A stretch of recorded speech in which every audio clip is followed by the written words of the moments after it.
Hi అండి, అందరూ ఎలా ఉన్నారు? బాగున్నారని అనుకుంటున్నాను. అయితే చాలా రోజుల తర్వాత నేను వీడియో పోస్ట్ చేశాను. ఎందుకంటే మేమందరం సిక్ అయిపోయామండి. ఫీవరు, కఫ్, కోల్డ్ వల్ల ఇంచుమించు నెల వరకు కూడా బాగా సిక్ అయిపోయాం మేము. సో ఇప్పుడు కొంచెం బెటర్ అయ్యాము. అయితే ఈరోజు వ్లాగ్ ఏంటంటే, మార్నింగ్ మాకు మిల్క్ వేసే అంకుల్ జున్ను పాలు పెట్టారు. అంటే 1/2 లీటర్ కన్నా ఎక్కువ, లీటర్ కన్నా తక్కువ మిల్క్ పెట్టారు. అవి ఇంతకీ ఫస్ట్ ఇచ్చిన పాలు అనుకుంటా, నాకు తెలియలేదు అది. సో ఆ పాలు అయితే చాలా చిక్కగా ఉన్నాయి. సరే కదా అని జున్ను చేశాను. సో జున్ను మీకు చూపిద్దామని నేను వీడియో పెట్టేశాను. ఒక మిక్సీ జార్ తీసుకోండి. మిక్సీ జార్ తీసుకుని దానిలో మిరియాలు ఒక 2 స్పూన్లు, యాలకులు 5 నుంచి 6 వరకు యాలకులు వేసి పౌడర్ కొట్టేసుకోండి.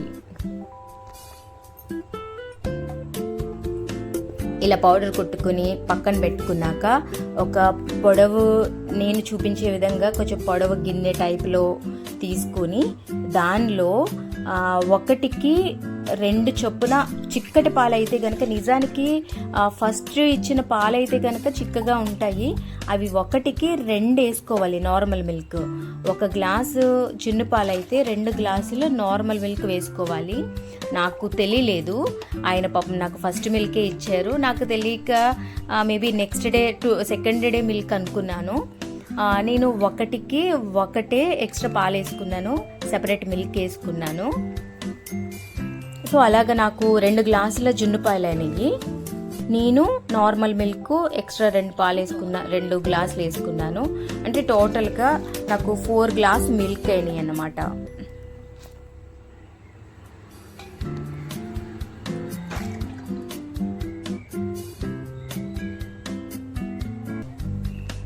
అయితే ఈ పాల్లో మనం మిక్సీ చేసుకున్నాం కదా, ఈ పౌడర్ని కూడా వేసుకొని దీనితో పాటు బెల్లం కూడా వేసేసుకోండి. నేను బెల్లం వేసినప్పుడు వీడియో ఆన్ చేశానని అనుకున్నాను, బట్ ఆన్ చేయలేదు. సో దాంతోపాటు బెల్లం కూడా వేసుకోండి. షుగర్ అయితే నేను అస్సలు వాడను, షుగర్ మంచిది కాదని. సో బెల్లం అయితేనే టేస్టీగా ఉంటుంది. సో ఖచ్చితంగా నేను బెల్లమే వేసుకున్నాను. మీ ఇష్టం, మీకు ఏది నచ్చితే అది వేసుకోవచ్చు. సో ఇలాగ బెల్లము, మిక్సీ చేసిన పౌడరు కలిపేసుకుని మిల్క్లో ఒక స్ట్రైనర్ తీసుకుని మీరు దాన్ని వడకట్టేసుకోండి, ఫిల్టర్ చేసేసుకోండి. ఎందుకంటే కొంతమందికి ఇవి కుక్ అయిపోయాక పైకి వస్తుంది కదా, నోటికి కొంతమందికి తగిలితే నచ్చదు, కొంతమందికి నచ్చుతుంది. సో ఎవరిష్టం వాళ్ళది. సో నాకైతే అది తగలడం ఇష్టం ఉండదు కాబట్టి నేను ఇలాగా స్ట్రైనర్తో చేసేస్తున్నాను.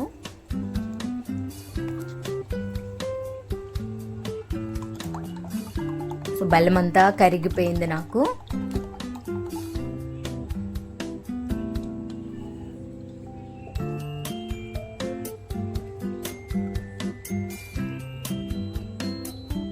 చాలా సింపుల్ అండి, జున్ను రెడీ చేసుకోవడం చాలా అంటే చాలా సింపుల్. అంతే, ఆల్మోస్ట్ అయిపోయినట్టే. ఇప్పుడు ఏం చేయాలంటే, వేరే సెపరేట్ కొంచెం పెద్ద గిన్నె తీసుకోండి. ఈ పెద్ద గిన్నె లోపల ఇప్పుడు పాలు వేసాం కదా, ఆ గిన్నె పట్టేలా ఉండాలి లోపల.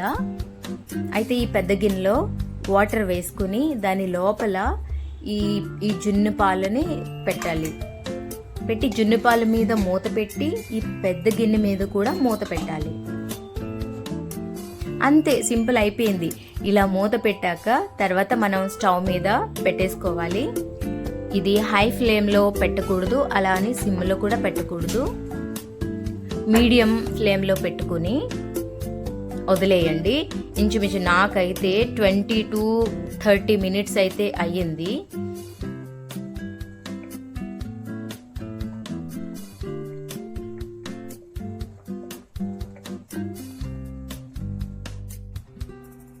సో ఇంతేనండి, జున్ను చేసుకోవడం చాలా సింపుల్. మీకు ఒకవేళ ఇలాంటి రా మిల్క్, మంచి మిల్క్ దొరికితే కనుక ట్రై చేసేయండి.